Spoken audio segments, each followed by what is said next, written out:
Ladies and gentlemen, my name is Mike Sweeney. I'm the Director of Veteran Services for the Lynn and Swampscott Department of Veteran Services. I want to welcome you here today for our Swampscott 2024 Memorial Day ceremony.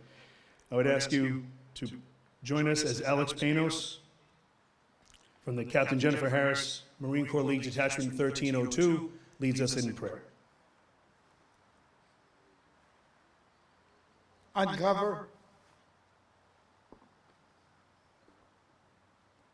Oh God, we thank you for the freedom we enjoy in our country and pray that our liberties will continue to be protected. Thank you for those who have fought for our freedoms and who have faithfully served our country. We honor their sacrifices and their courage, and on this Memorial Day, we pause to remember those brave souls who did not come home. Bless their families and comfort them with the thankful prayers of a grateful nation. We thank you for our veterans, past and present, and ask you that you help us continue to honor their sacrifices. I also include our first responders who were in the military and always protect us and are there for us. They lose their lives as well, protecting us. We have to remember them. Cover.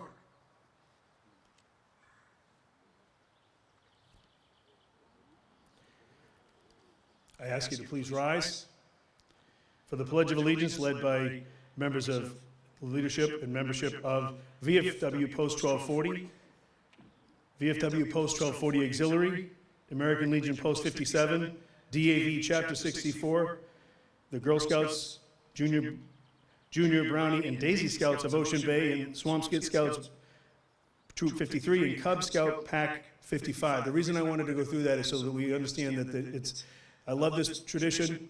The children of the community join with our veterans to lead us in the Pledge of Allegiance. Please remain standing for the national anthem, sung by Scout Myers from Swampscott High School. Pledge allegiance to the flag of the United States of America and to the republic for which it stands, one nation, under God, indivisible, with liberty and justice for all.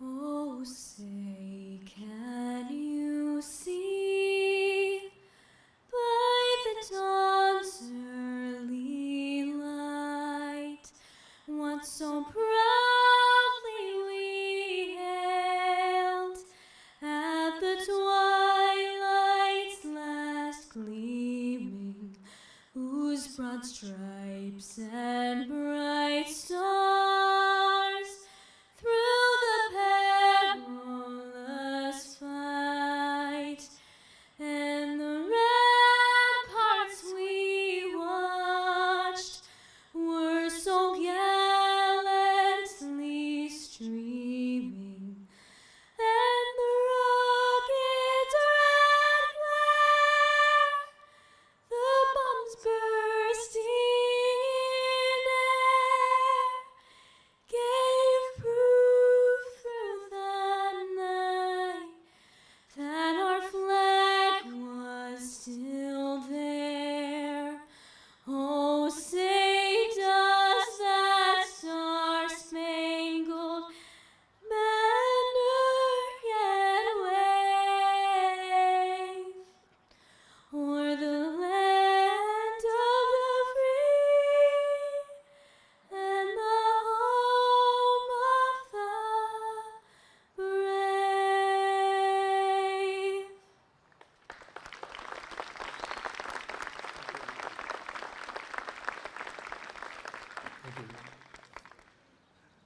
One more time for everybody to get into part of that, please. Thank you.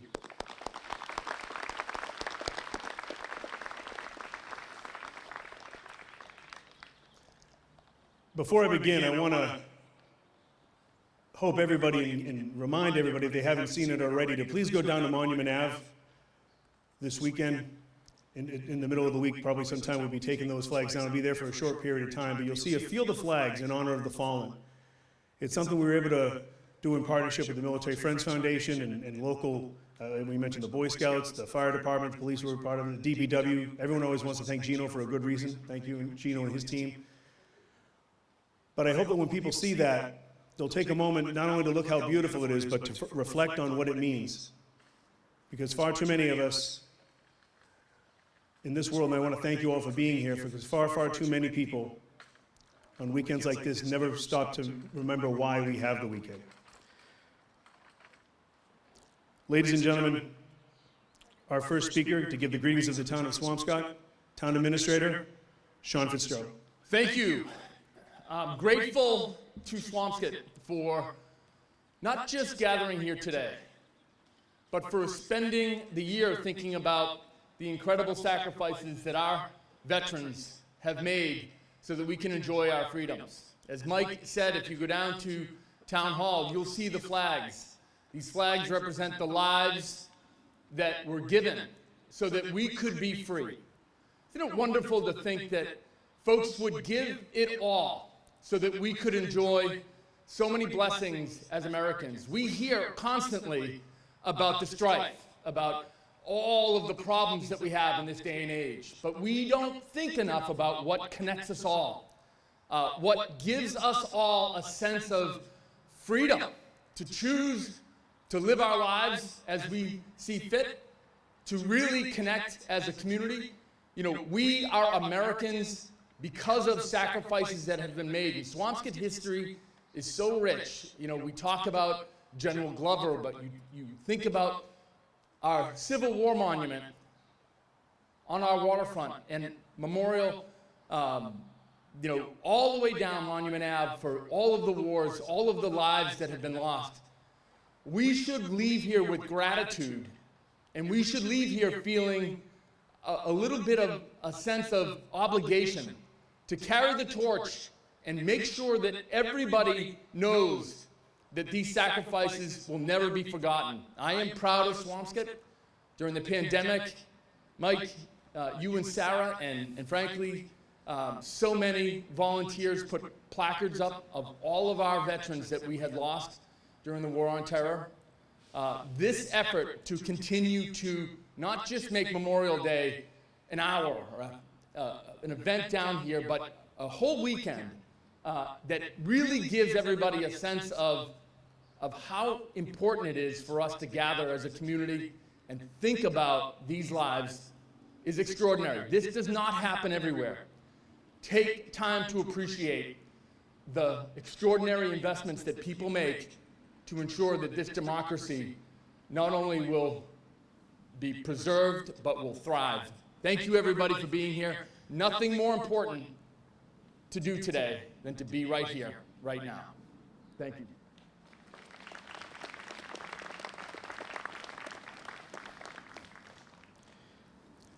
And I want to make note of other members of the Board of Selectmen that are here. Later on, you'll be hearing from David Grishman, the chair. Mary Ellen Fletcher is here, and Douglas Thompson. I want to thank them all for being here and for their support for what we're doing here. And Tom Driscoll, Essex County Clerk of Courts, is here with us. He's here every year. I want to say thank you so much. He's a fixture at these events, flagging graves, just a real friend.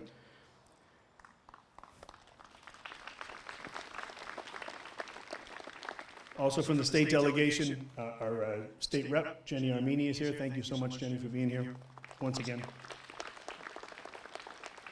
And I would be remiss if I did not acknowledge with us today neighbors, Mr. and Mrs. Charlie Baker, Governor Baker. Mrs. Baker, thank you for being here with us today.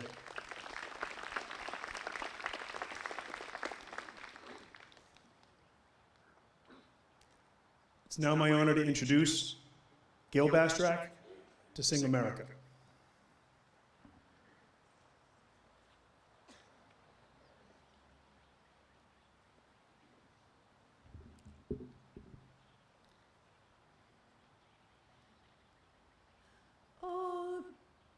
Oh, beautiful for spacious skies, for amber waves of grain, for purple mountains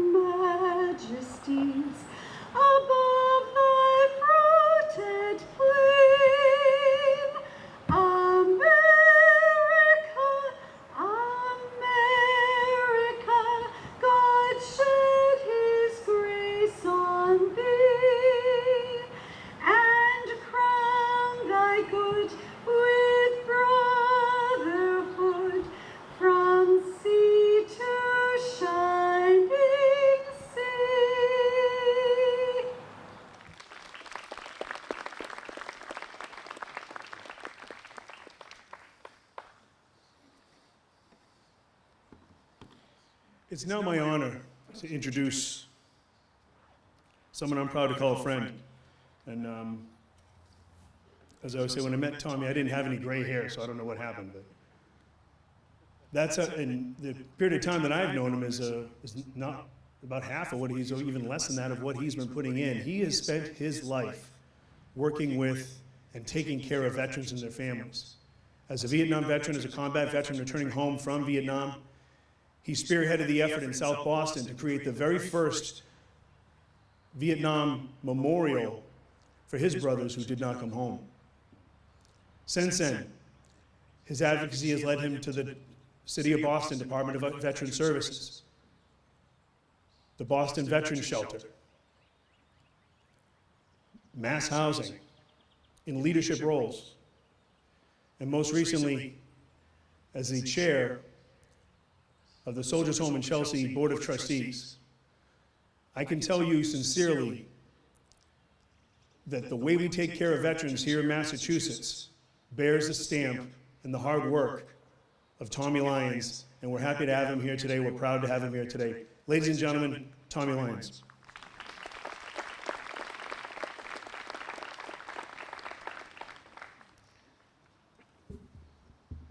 First off, Mike, I'm glad I still have hair, so it's okay to have gray hair.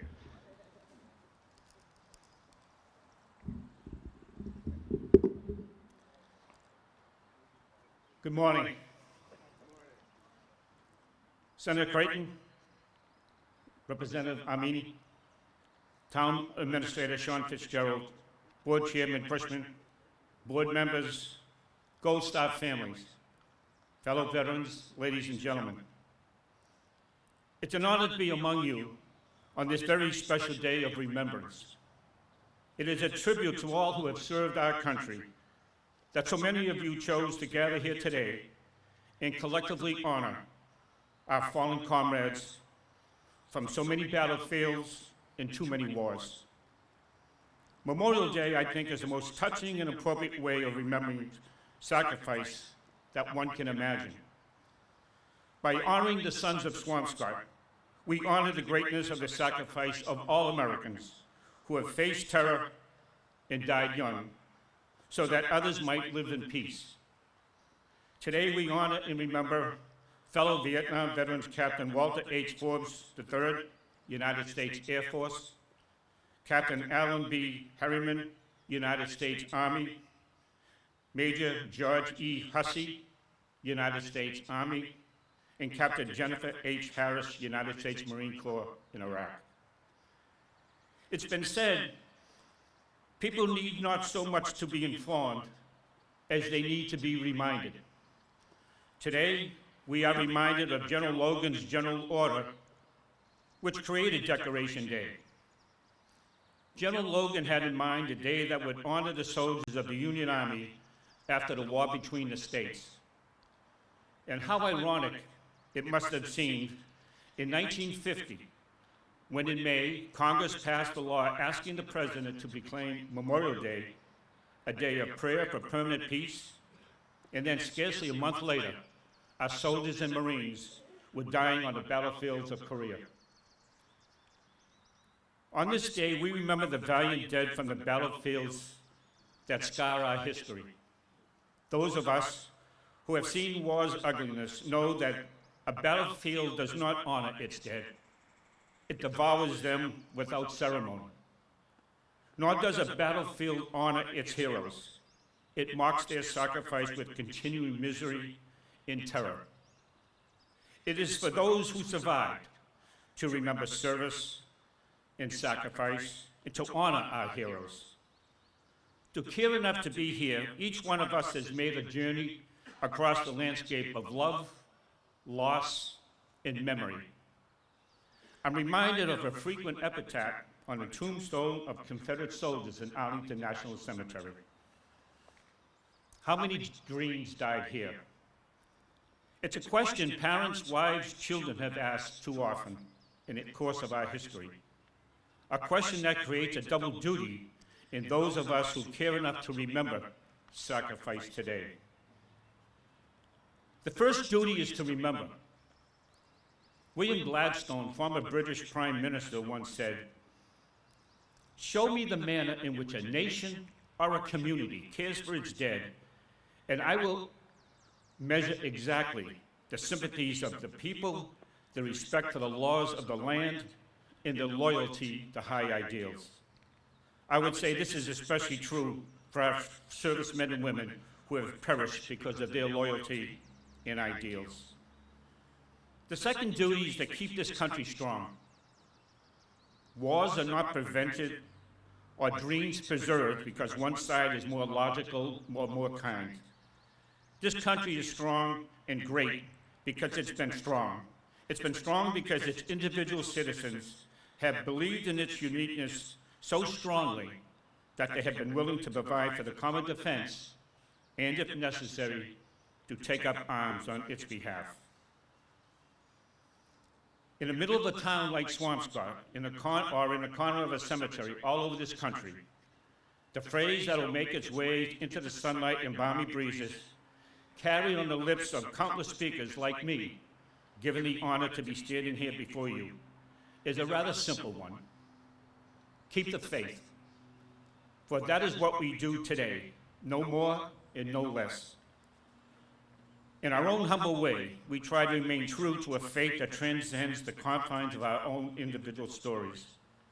We keep the faith of our fathers and their fathers before them.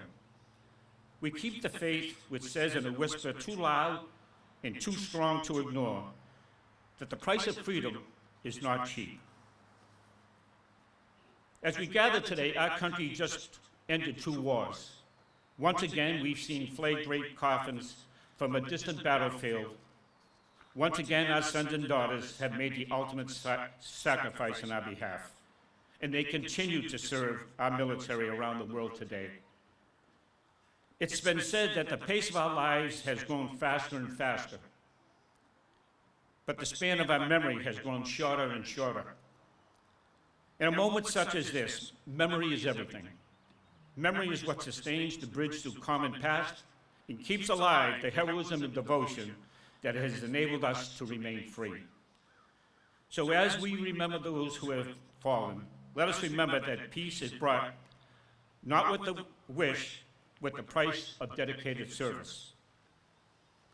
Along the base of the South Boston Vietnam Memorial, under the names of the 25 young men from South Boston killed in Vietnam, there are 10 words which sum up all that I've been trying to say.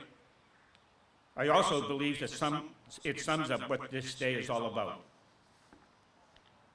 If you forget my death, then I died in vain. These words do not speak about bravery or valor, duty or honor. They speak to what, in fact, they do not speak to the dead or about them. They speak to us, the living. For it is us who have been charged with the awesome responsibility of giving meaning, and yes, even life, to the ultimate sacrifice they made on our behalf. If we, the family, the friends, and the veterans they left behind, do not take the time or make the commitment to remember, then their deaths indeed will have been in vain. We must remember this sacrifice and never forget. For poor is the nation that has no heroes. Shameful is the nation that has them and forgets. Thank you, ladies and gentlemen, for allowing me to be here today with this special service. Thank you.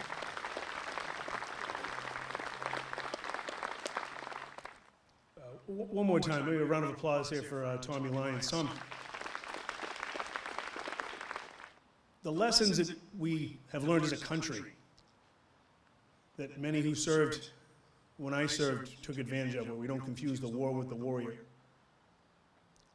A few weeks ago, the DAV hosted a breakfast for Vietnam veterans, and there we talked about the fact that in the face of what so many Vietnam veterans had to deal with when they got home, they still fought, not only for their own brothers, but they fought for those of us who have help today.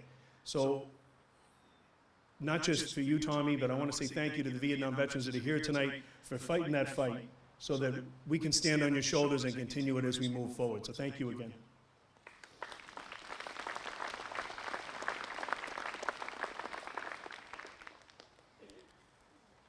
Now one of my favorite parts of the program, if only to make sure that the Marines in the room, the area here, the cemetery, understand that there's more than just one service song.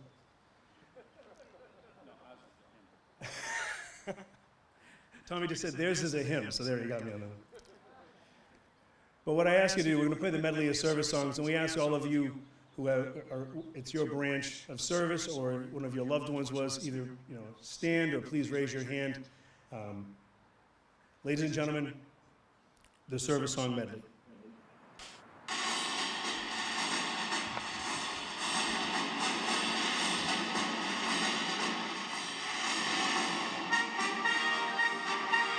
The United States Army.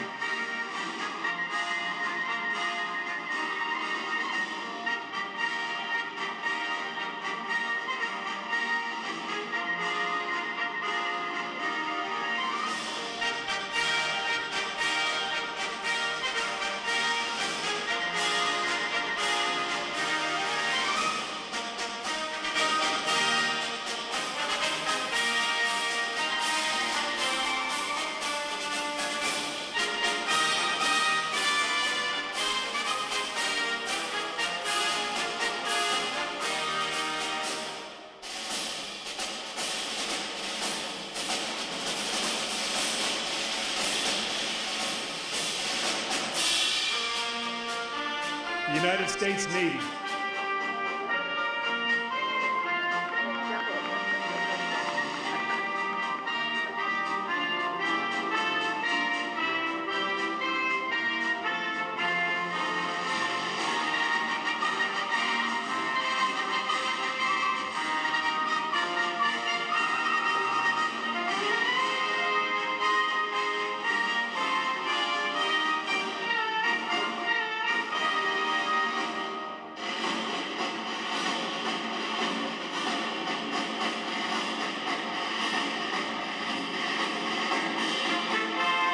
United States Marine Corps.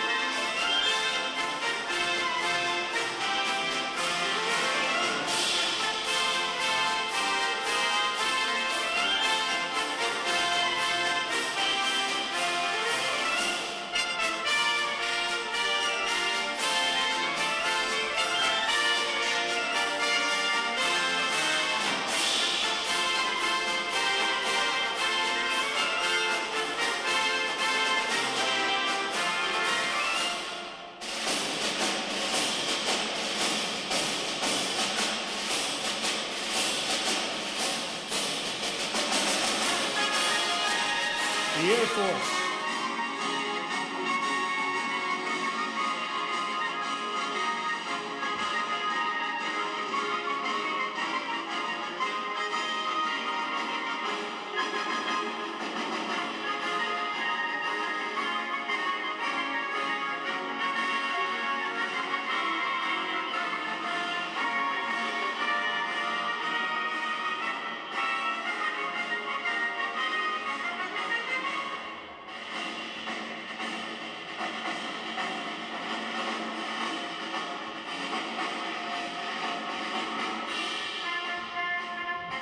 Coast Guard.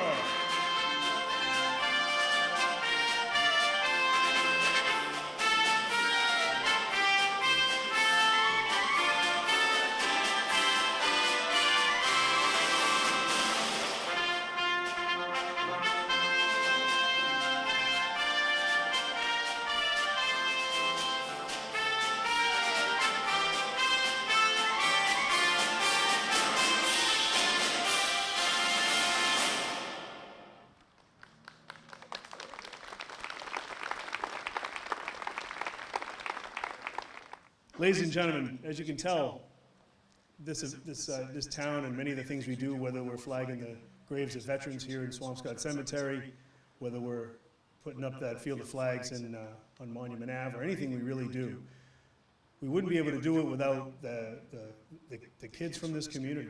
And whether it's the Boy Scouts, the Girl Scouts, the Joe Doulette and his team from the high school videoing this right now, really, it's not extra. It's a significant part and a key part of what we do. So I want to say thank you to the youth of Swampscott today.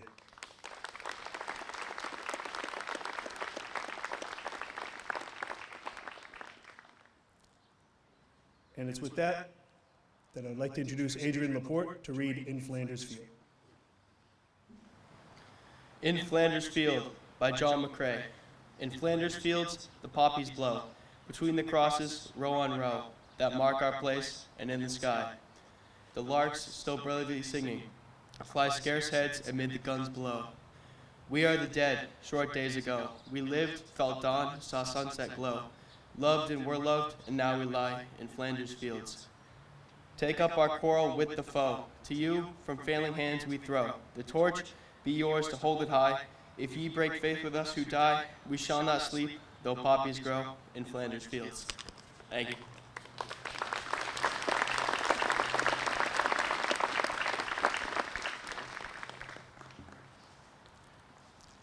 Our next speaker is a fixture. She's here as every time. My God, she's here. No matter what we're doing, she gets here, even if she has to race across to get here. She's committed to working with the veterans in the community. I want to say thank you, ladies and gentlemen. State Representative Jenny Armeen.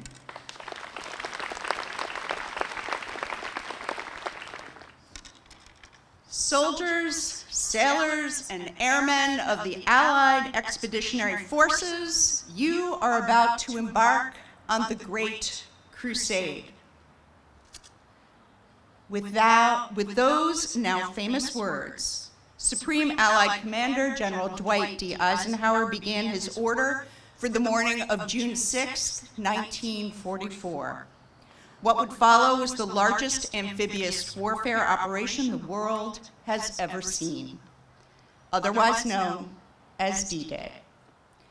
In a little over a week, we will celebrate the 80th anniversary of this remarkable military feat, which led to the decisive end of 20th century fascism. There are many interred here who contributed to that defeat. Their stones stand as enduring reminders of lives lived in service and sacrifice. They became known as the greatest generation because even after these Americans came home, those fortunate enough to do so, they carried that service mindset into their homes, their jobs, and their communities. But there were other wars and conflicts that would define generations that came after. Generations that were no less great, in my estimation. The causes may not have been as unifying or even as clear as the Second World War, but the spirit of service, the love of country, and the dedication to mission and comrades were fierce. And that is what brings us here today. And most especially for Swampscott, the sacrifices of Jared and Jennifer and Justin and their families place the meaning of Memorial Day in sharp focus. Memorial Day gives us the opportunity to offer gratitude to those who did whatever was asked, including the ultimate sacrifice, to maintain our freedoms and our way of life. But Memorial Day also urges us forward. It implores us to do more and be more, to recommit ourselves to the values and the spirit of those resting here. So back to D-Day. Less known is about the message Eisenhower prepared in case of defeat. Scrawled in pencil on a scrap of paper, the general wrote very simply, "My decision to attack at this time and place was based upon the best information available. The troops, the air, and the Navy did all the bravery and devotion to duty could do. If any blame or fault attaches to the attempt, it is mine alone." Notice that General Eisenhower didn't say, "Mistakes were made," or "I'm not allowed to comment." He was prepared to take full responsibility. His troops were not to blame. The buck stopped with him. Eisenhower's sense of honor is our inheritance. It is an honor familiar to those resting here, and it is what can see us through our own challenging times. So while their service ended many years ago, our fallen heroes continue to shape and mold our country by their sacrifice and their example. Thanks to them, our future remains secure. Thank you.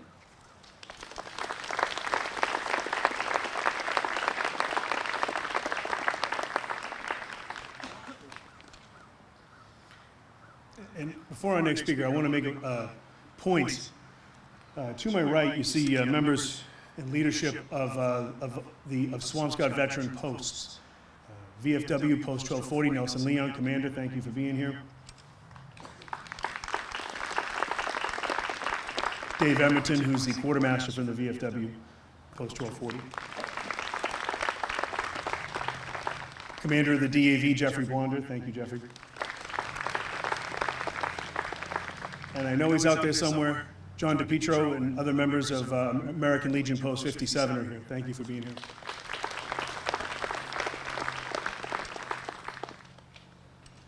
And right back there, usually kind of in the background, but doing a lot of the work there, is Susan Bishop from the VFW Post 1240 Auxiliary. I want to say thank you to her and her team for everything they do. Thank you. So that was a long way of going. They're inviting you back to the post for a collation after this. Back to the Veterans Crossing, please feel free to get on there. They'll be down there, I'm sure, right as soon as we get out of here. But they always want to make sure that they open up the doors on Memorial Day and Veterans Day as a coalition to join with the community. So please join them there. Our next speaker is David Grishman, the chair of the Swampscott Board of Selectmen. Ladies and gentlemen, he's going to say a few words, and part of that he's going to be speaking about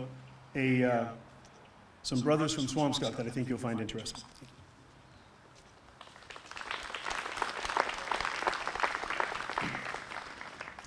Good morning. Swampscott's been home to a long list of important historical figures, despite its small size. From Revolutionary War hero General John Glover to Elihu Thompson, a co-founder of the General Electric Company, to Johnny Pesky, the much-loved Red Sox infielder for whom the Pesky Pole at Fenway Park is named. Of course, there are other less well-known figures whose lives we also should remember, and we'll do that this morning. It's been said that our dead are never dead to us unless we have forgotten them. So this morning I want to highlight 3 Swampscott heroes briefly, as their story was new to me and perhaps to you. So you know, more than 1,300 honorably served in World War II from Swampscott. 50 of these brave souls were killed in action. Among these 50 Swampscotters were 3 local boys who played football for Swampscott High School and graduated in the class of 1940. The 3 friends, Gershon Ross, Blaine Kehoe, and George Foster, played for Swampscott High School, then called the Sculpins, and wore numbers 55, 65, and 75 respectively. The 3 friends comprised one of the greatest backfields in the history of Swampscott High School. After graduation, they went their separate ways, with Kehoe working at General Electric and Ross and Foster continuing on with school and their football careers. They stayed in touch, reunited the following summer, only to return to Swampscott and enlist in December 1941 after the attack on Pearl Harbor. Gershon Ross, private first class in the Army, was killed in action at Leyte Island in the Philippines, October 20th, 1944. A memorial tree, a sourwood, planted for Gershon Ross is still standing as part of the Memorial Arboretum at Town Hall. The body of George Foster, an ensign in the Navy, was never recovered following the crash of his patrol blimp in the Gulf of Mexico, April 16th, 1944. Blaine Kehoe, corporal for the U.S. Marine Corps, 1st Division, and Gold Star recipient, was killed in action at Cape Gloucester in the Solomon Islands, February 13, 1944. Blaine Kehoe is buried here in the Swampscott Cemetery. Ross is buried in Peabody. Ross Road off of Puritan Road is named in honor of him. The reason there is a Memorial Day, the reason that we're gathered here, is to remember those who gave their lives for their country and helped make our way of life possible. They truly are our guardians of freedom. So thank you to Gershon, George, Blaine, Jared Raymond, Jennifer Harris, our Gold Star families, and the many, many, many others who made the ultimate sacrifice from Swampscott, from the Commonwealth of Massachusetts, and from around our great country. Again, thank you for inviting me to be part of this ceremony. God bless those deployed today in harm's way, providing us the opportunity to enjoy today in our great nation. God bless her through these challenging times, and God bless each and every one of you. Thank you.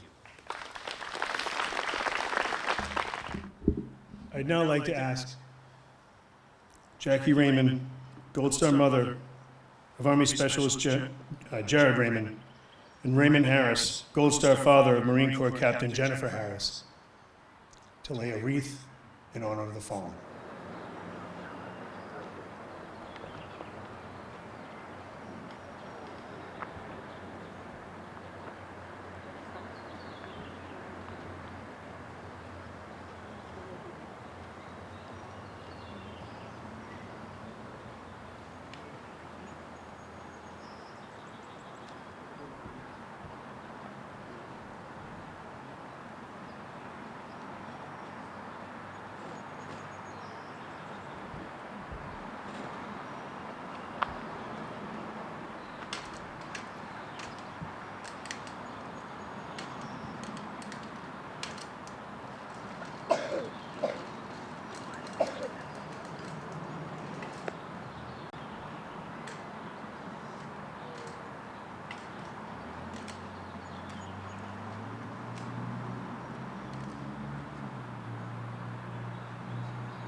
I now ask you to join me in a moment of silence for Specialist Jared Raymond, Captain Jennifer Harris, Specialist Justin Moores, and all of Swampscott's fallen.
this concludes our program today.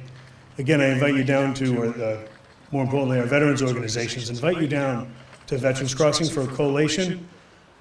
And we, one more time, invite you down to Monument Ave to look at the Field of Flags and, again, contemplate the meaning of the day. And I think I'd be remiss if I did not mention those Field of Flags. I say we do them in partnership with Military Friends Foundation. The executive director of the Military Friends Foundation is my wife, Sarah, so I want to say thank you to Sarah for everything you do.